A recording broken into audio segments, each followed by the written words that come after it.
काल 11 वर्ष झाली मोदी सरकारला, पण अतिशय फेलियर असं सरकार आहे. शेतकऱ्यांच्या योजना असतील, पीक विम्याच्या योजना असतील, पाण्याच्या जलजीवन मिशन असेल, सगळ्या फेल. मराठी मॅट्रिमोनीवर मिळतो सगळ्यात जास्त चॉईस.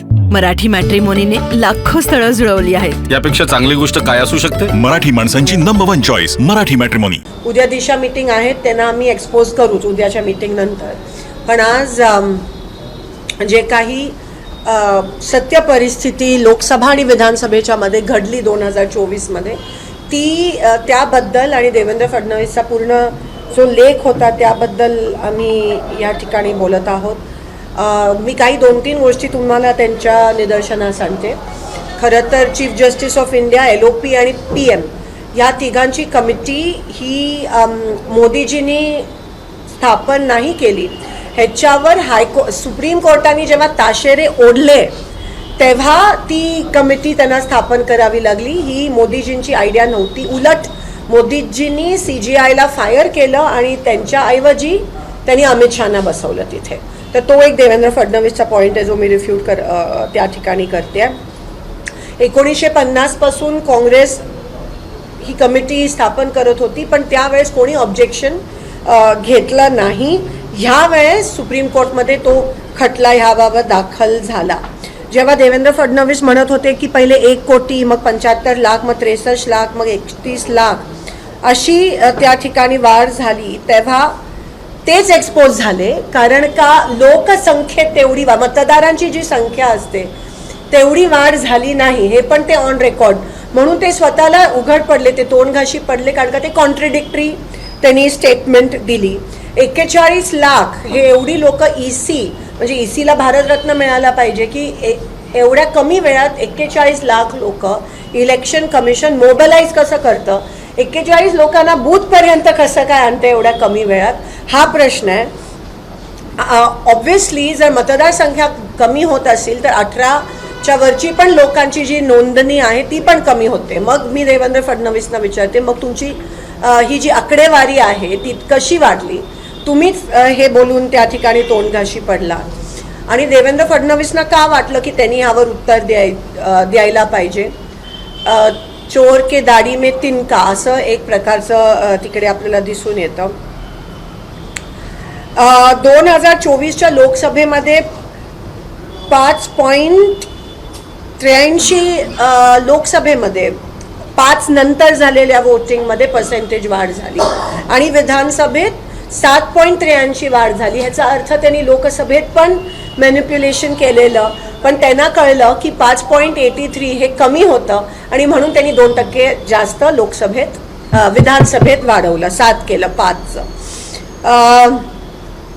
CCTVचा कायदा जेव्हा आम्ही मागितलं CCTV फुटेज, तेव्हा मोदी सरकारने CCTV कायद्यामध्ये बदल केली आणि अमेंड केलं आणि त्याच्यामध्ये सांगितलं की CCTVचं फुटेजचं ॲक्सेस तुम्हाला त्या ठिकाणी मिळणार नाही. मग नेमकं का लपवतात? का त्यांना द्यायचं नाही? काय लपवायचा प्रयत्न करता? का तुम्ही उघडकी सगळ्यांच्या समोर उत्तरं देत नाही आहात आणि आकडेवारी देत नाही आहात? आणि फडणवीसजी, महाराष्ट्राची धुरा सांभाळा, स्पोक्सपर्सन बनायचं त्या ठिकाणी प्रयत्न करू नका. अकार्यक्षम, अयशस्वी असे तुम्ही प्रवक्ते भाजपचे आहात आणि ECचे आहात.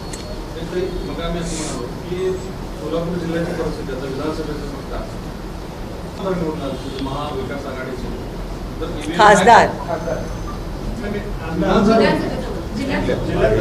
सोलापूर जिल्हा EVM हॅक होते, ते सगळं मॅनिप्युलेट झालं असं तुमचं म्हणा. सोलापूर जिल्ह्यामध्ये महाविकास आघाडीचे सगळ्यात जास्त आमदार निवडून आले, ते कसं काय? त्यांनी काही ठराविक ठिकाणी जिकडे BJPचं ऑपोजिशन होतं तिथेच त्यांनी हे मॅनिप्युलेट केलं. काही ठराविक सीट्सवर, शहर मध्य असेल, अक्कलकोट असेल, अशा ठिकाणी एवढं मतदान संख्या झाली नव्हती, अशा ठिकाणी त्यांनी मॅनिप्युलेट केलंय. जिथे देवेंद्र फडणवीसांचं कट कारस्थान पण असेल की त्याला एकनाथ शिंदे आणि अजित पवारांना वीक दाखवायचं आणि म्हणून ते पण आपल्याला खूप ठिकाणी त्या पद्धतीत दिसून येते. अगदी कालचाच कार्यक्रम घ्या.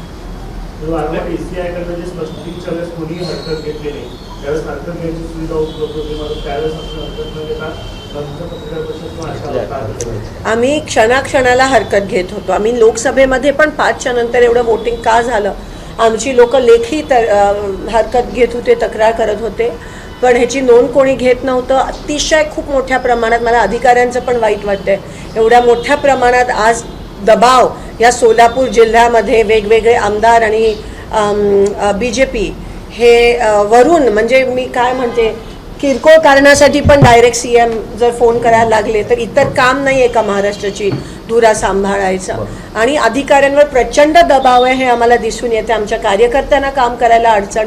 आज एवढं वाईट परिस्थिती की तुम्हाला दिसतंय की नेमकं काय चाललंय. आणि मी तुम्हाला हात जोडून विनंती करते, तुम्ही चौथा स्तंभ आहात. जे प्रश्न खरं तर तुम्ही विचारायला पाहिजेत, म्हणजे काही 35, 40, 50 वर्षाची लोक जी मोदी सत्तेत आल्यानंतर जन्माला आली, त्यांना असं वाटतं की ह्या देशात आधी काहीच झालं नव्हतं. उदाहरण तुम्ही कालचंच घ्या. मी स्वागत करते विमानसेवेचा, पण आधी पण सोलापुरात विमानतळ होतं आणि विमानसेवा सुरू होती, आणि ते पण मुंबई सोलापूर, सोलापूर मुंबई, किंगफिशर, रेड, एवढी मोठं ATR या ठिकाणी येत होतं. पण जसं मी म्हणाली, काही 35, 40, 45 वर्षांचे लोक ज्यांचा जन्म मोदी आल्यानंतर झाला, त्यांना हे माहितीच नव्हतं. जणू काय पहिल्यांदा सोलापुरातून विमान टेक ऑफ आणि लँडिंग. आणि मी अजूनही ऑन रेकॉर्ड म्हणते आहे की तो विकास मंच असेल, आपण सगळे असू, कोणत्याही शहरात विमान सेवा सुरू का झाली पाहिजे, कारण का त्या शहराची प्रगती झाली पाहिजे. त्या शहराचा कमर्शियल दृष्ट्या, ट्रेड दृष्ट्या त्या शहराचा विकास झाला पाहिजे, प्रगती झाली पाहिजे. फॉर एक्झाम्पल, आपल्या इकडे पॉवरलूम आहे, टेक्स्टाईल आहे, आपल्या इकडे IT झालं पाहिजे, आपल्या इकडे अनेक उद्योग आले पाहिजेत. गोव्याला सर्व्हिस सुरू करून आपल्या इकडे कोणते उद्योग येणार आहेत मला सांगा. आणि काल बोलताना ते म्हणाले की वाया गोवा तुम्ही मुंबईला जाऊ शकता, वाया गोवा तुम्ही, म्हणजे काय सिद्ध करताय तुम्ही. आणि पूर्णपणे हा आजकालचे कार्यक्रम हे सगळे, मला असं वाटतं श्रेय सगळ्यांचं असतं, पण एक प्रकारे भाजप प्रत्येक गोष्टीत हायजॅक. परवा एक शब्द वापरला मोदीजींनी, न्यू नॉर्मल म्हणून एक शब्द वापरलेला, आणि मी तर म्हणते पॉलिटिक्स हे न्यू लो BJPने आणलंय. मला वाईट वाटतं की एक नवीन खालच्या पातळीला एवढं जाऊन कसं राजकारण करू शकतात. अधिकाऱ्यांवर दबाव, प्रत्येक स्टेज हायजॅक करण्याचं, लोकांना दिशाभूल करण्याचं. शेतकऱ्यांचे PM किसानचे इन्स्टॉलमेंट्स अजून आल्या नाही. मी त्याच्याबद्दल उद्या दिशानंतर बोलीनच, कारण का केंद्र सरकारच्या योजनेची ती उद्याची मीटिंग आहे. प्रत्येक गोष्टीत त्यांचं मॅनिप्युलेशन चाललंय. आणि आज ह्या जिल्ह्यामध्ये काँग्रेस पक्षाशिवाय आणि महाविकास आघाडी शिवाय हे एक्सपोज करणं, हे खरं तर तुम्ही हे प्रश्न विचारायला पाहिजे होते.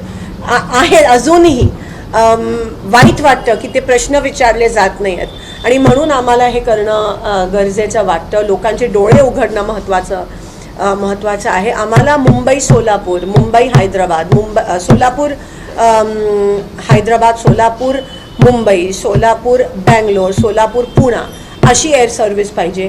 उलट मला तर शंका आहे की हे गोव्याला करून इतर गोष्टींची तस्करी तर नाही वाढणार, कारण का नाही, खरंच तसंच आहे. आणि काय होणार आहे ह्याच्यातून, तुम्ही काय साध्य करताय. आणि म्हणून लवकरात लवकर नाईट लँडिंगची फॅसिलिटी असायला पाहिजे सोलापुरात.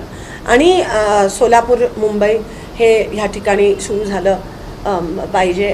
आम्ही पूर्ण ताकदीने जिल्हा परिषद पंचायत समिती ह्या ठिकाणी लढणार आहोत. काँग्रेस एक आहे आणि तळागळातली लोकही आमच्या सोबत आहेत. तुम्ही बघितलं 24च्या लोकसभेच्या इलेक्शनचं वातावरणच वेगळं होतं, आणि ते घाबरूनच BJPनी प्रत्येक गोष्टीत मॅनिप्युलेशन केलं. फक्त EVM नाही, लाडकी बहीण मॅनिप्युलेशन होतं, साम दाम दंडचा वाटप हे मॅनिप्युलेशन होतं, वेगवेगळ्या योजना ज्या जाहीर केल्या, 7,500 जे डिपॉझिट केले ते पण मॅनिप्युलेशन. म्हणजे ते एवढे हताश झालेली की त्यांना कोणत्याही परिस्थितीत ते इलेक्शन जिंकायचं होतं.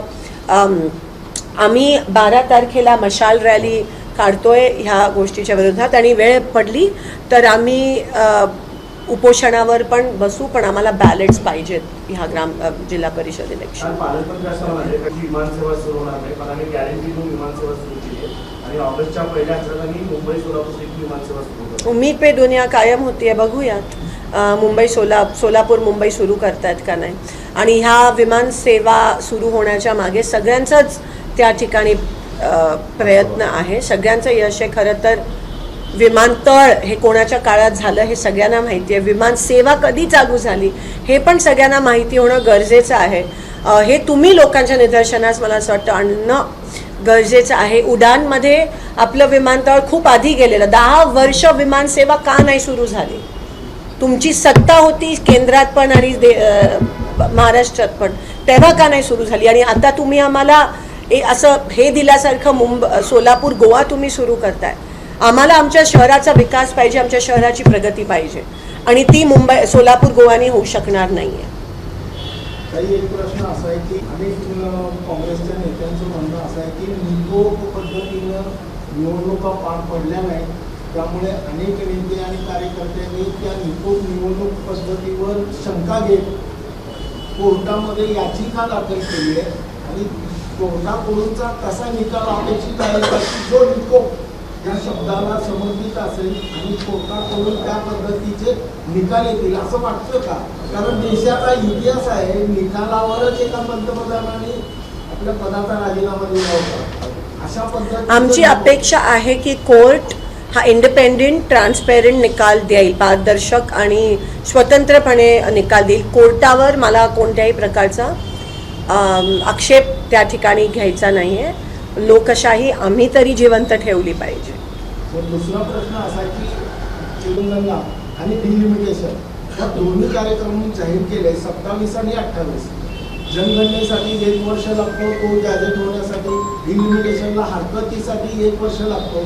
पण टाइम बॉन्डिंग असं आहे की अगदी म्हणजे 6 महिन्याच्या आतच तुम्हाला त्या दोन्ही तक्रारी द्याव्या लागतात आणि 6 महिन्यानंतर लगेच तुम्हाला निवडणुकीला सामोरं जावं लागतं. हे राजकीय स्ट्रॅटेजी असं वाटतं? जाती जनगणनाचा जो निर्णय दिला त्याच्याबद्दल कोणते प्रश्न विचारणार आहेत, त्याच्यामध्ये कोणते, जसं तेलंगणाने केलं त्याच्यामध्ये कोणते प्रश्न विचारणार आहेत, ते टाईम बाउंड किती असणार आहे. जे मंत्रालय जाती गणना जनगणना करते त्यांना पैशाची तरतूद पण निधीची तेवढी केली नाही आहे. तर हा पण एक दबावाखाली राहुलजींनी जे सातत्याने प्रिडिक्शन केलेलं त्या दबावाखाली येऊनच ही घोषणा त्या ठिकाणी केली आहे. जोपर्यंत हे होत नाही तोपर्यंत महिला आरक्षण पण देऊ शकणार नाही, तोपर्यंत डिलिमिटेशन पण होऊ शकणार नाही. तर त्याच्याबद्दल पण आम्ही स्पेशल सेशन मागतोय. आम्ही ऑप सिंदूरबद्दल पण स्पेशल ऑप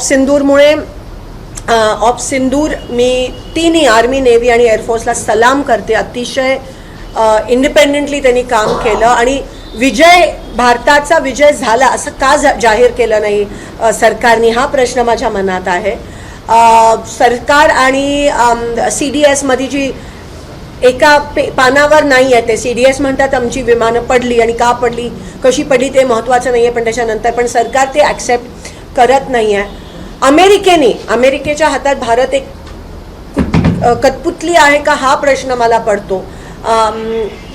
इंदिरा गांधीच्या वेळेस निक्सनना जे खूप कडक होते त्या झुकावं लागलं आणि पाकिस्तानला सरेंडर व्हावं लागलं.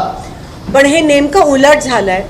भारताने काय करावं काय नाही हे ट्रम्प तात्या आम्हाला सांगायला कोण आले आणि त्याच्यानंतर मोदींनी काही स्टेटमेंट दिली नाही. मोदींमुळे भारत ऑप सिंदूरच्या दरम्यान मोदींमुळे भारत अतिशय कमकुवत ह्या जगात दिसून आलं. एवढं मोदी हे पूर्णपणे जबाबदार आहेत आपल्या देशाला कमकुवत जगामध्ये दाखवण्यास. कारण का जे निर्णय, जे स्टेटमेंट्स यायला पाहिजे होते ते आले नाहीत आणि अमेरिकेने आपल्याला आदेश किंवा इन्स्ट्रक्शन दिले की आता सीज फायर करा. एकमेव कारण मोदीजी आहेत आणि त्यांनी ह्या देशाला अतिशय कमकुवत दाखवलंय जगाच्या मॅप. सत्ताधाऱ्यांकडून असा दावा केला जातो की जगात त्या नंबरला आहे. नाही, तुम्ही बघू शकता ते फक्त मला असं वाटतं कोणीतरी सर्वे आलेला त्याच्यामध्ये. पण आज बेरोजगारी असेल, शेतकऱ्यांचे प्रश्न असतील, शेतकऱ्यांच्या आत्महत्याचे विषय असतील, महागाईचे विषय असतील, त्याच्याबद्दल कोणीच बोलत नाही.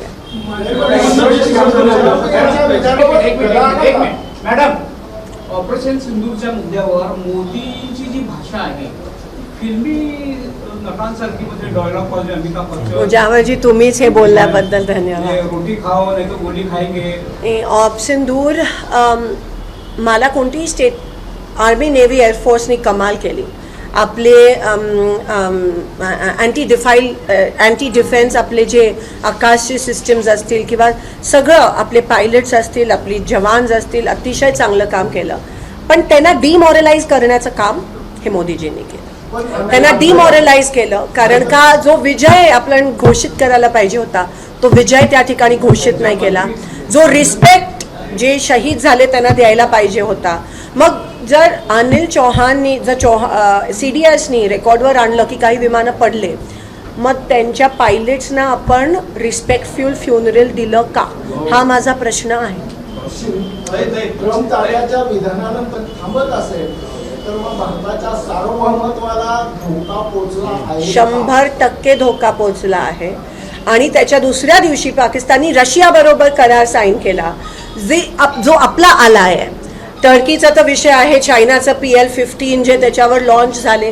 तुम्हाला हे पण सांगते की आपल्या रफाईल प्लेन जे आपण फ्रान्सकडून घेतले, भारताने फ्रान्सला रफाईलचं सोर्स कोड मागितलं ब्रह्मोस इंटिग्रेट करायला. रफाईलमध्ये ब्रह्मोस मिसाईल ही प्लेनवर चढवावी लागते जसं पाकिस्ताननी त्यांच्यावर PL-15 चायना मेड PL-15. पण फ्रान्सनी आपल्याला सोर्स कोड दिला नाही रफाईलचा. आणि मग ती रफाईलची कॉन्ट्रोवर्सी तुम्हाला की HALला मॅन्युफॅक्चरिंग दिलं नाही पण एका वेगळ्या कोणाला तरी बँक्रप्सीमधून बाहेर काढायला त्यावेळेस दिलेलं. रफाईलचा सोर्स कोड फ्रान्सनी आपल्याला दिला नाही. हे पुन्हा एकदा मोदींनी भारताला कमकुवत साबित केलं. आणि त्याच्यामुळे आपण ब्रह्मोस इंटिग्रेट करू शकलो नाही रफाईलमध्ये. आणि त्याच्यामुळे PL-15नी कदाचित असं CDS म्हणतात की रफाईलला याच्यामध्ये होतच आहे की इथूनच जर का अशा पद्धतीचं युद्ध चालू असेल तर समुद्रामध्ये येऊन पंतप्रधानांनी ती बाजू मांडलं किंवा ती बाजू अर्थात ते गरजेचं आहे. पंतप्रधान हे जाहीर सभेमध्येच व्यक्त होताना दिसले.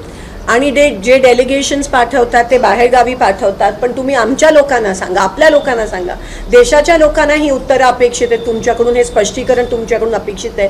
ते 4 आतंकवादी अजूनही फरार आहेत, त्याच्याबद्दल तुम्ही उत्तरं द्या. त्यांना अजून ही अकार्यक्षम सरकार का पकडू शकलं नाही आहे त्याच्याबद्दल तुम्ही उत्तरं द्या. तुम्ही जयशंकरजी 15 मिनिटं आधी पाकिस्तानला सांगतात की आम्ही अटॅक करतोय, त्याच्याबद्दल उत्तर द्या. म्हणजे आम्ही अटॅक करतोय, तुम्ही सतर्क राहा आणि आम्हाला त्याच्यामुळे ती कदाचित विमानं खाली पडली, त्याच्यामुळे कॅज्युअल्टीज. मग हे सगळं बघून आपले आर्मी नेव्ही आणि एअरफोर्स डिमॉरलाइज नाही का होणार मला सांगा. एवढं तुम्ही कमकुवत या ठिकाणी झालात ह्या सगळ्या मोठ्या ह्याच्यामध्ये. आणि पक्षाला जिल्हाध्यक्ष कधी मिळेल? लवकरच पुढच्या आठवड्यात. दोन लोकल प्रश्न आहेत की अमित माने असं म्हणाले होते की बाजार समितीमध्ये तुम्ही सभापती झालो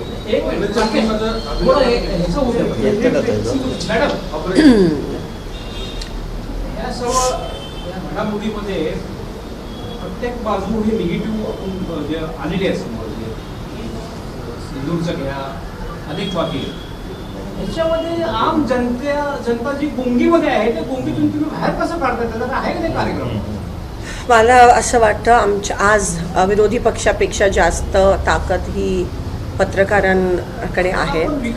आणि तुमच्या माध्यमातून न्यूज जास्त पोचते. आमचं काम तर बोलणं आहे, पण तुम्ही जेव्हा एक अनबायस्ड न्यूट्रल न्यूज लोकांसमोर आणाल मग वेगळे वेगळे यूट्यूब चॅनल्स असतील, प्रिंट असेल. आज यूट्यूब चॅनल्स पण प्रिंटपेक्षा जास्त सर्क्युलेट होतात. आता दुर्दैव आहे काही कधी कधी त्यांच्याकडे काही एवढी हे पण नसते. तर अशा लोकांनी गोदी मीडिया न बनून मला असं वाटतं एक न्यूट्रल. आता खरं तर ह्या देशाला तुमची गरज आहे. आणि इकडेच तुम्ही हे लोकशाहीचा जो 4था स्तंभ, इकडेच तुमची खरी परीक्षा आहे. आता जर तुम्ही तो त्याला ताकद देऊ शकला नाही तर मग कधी देणार?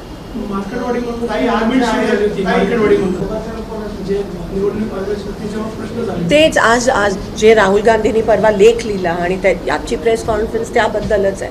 तर नक्कीच वेळोप्रसंगी आम्ही उपोषणावर पण बसू. काही मोदींनी चिनाब नदीवरून ब्रिजवरून प्रवास केला. चिनाब नदीवरून ब्रिजवरून प्रवास केला. ती बोगी जी आहे ती बुलेट प्रूफ होती. रेल्वेमधून मोदीजी प्रवास करतायत चिनाब नदीवरून आणि दुसरीकडे मुंबईमध्ये लोक मरतायत. म्हणजे कसं बघायचं या दोन्ही गोष्टी? तुम्ही सांगा. आणि त्या ट्रेनमुळे जम्मू आणि काश्मीर श्रीनगरला जी जोडते बऱ्याच लोकांचा त्या ठिकाणी रोजगार पण बुडला आहे. आणि मला असं वाटतं शो आणि ह्या गोष्टीत मोदीजी जास्त लक्ष देतात. पण आज मुंबईच्या लोकलमध्ये एवढ्या वर्षानंतर एवढं असं ॲक्सिडेंट, मला असं वाटतं काल देवेंद्र फडणवीसजींनी काहीतरी फ्लॅग ऑफ पण केला आणि हे झालं. म्हणजे काय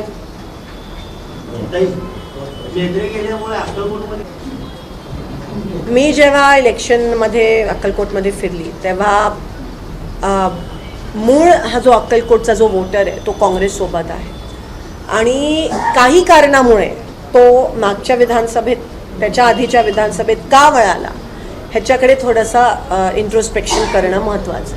आज पुण्यामध्ये आता मला खात्री आहे की तो परत काँग्रेसकडे येईल. आणि म्हेत्रे साहेबांनी हे पाऊल का घेतलं ते तुम्हाला माहितीच आहे, त्यांची अडचण असावी. पण जे त्यांच्यासोबतचे सगळे सहकारी आज आमच्यासोबत आहेत. आज पुण्यामध्ये शरद पवार गटाचा वर्धापन दिन साजरा होतोय. दुसरीकडे अजित पवार गट आणि शरद पवार गट एकत्र येण्याची देखील चर्चा सुरू आहे. असं वाटतंय एकत्र येतील का काय वाटतं? मला वाटतं त्या दोन्ही गटांच्या प्रतिनिधींना तुम्ही तो प्रश्न विचारा.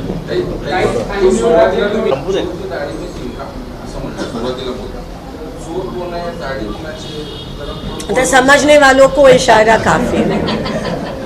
मी ट्विट पण केलं त्या.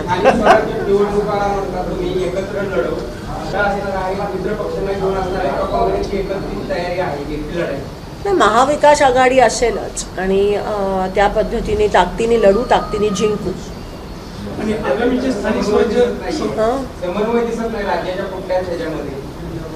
नाही, तुम्ही महायुतीमध्ये काय समन्वय दिसते ते पहिले मला सांगा आणि मग आम्हाला प्रश्न विचार.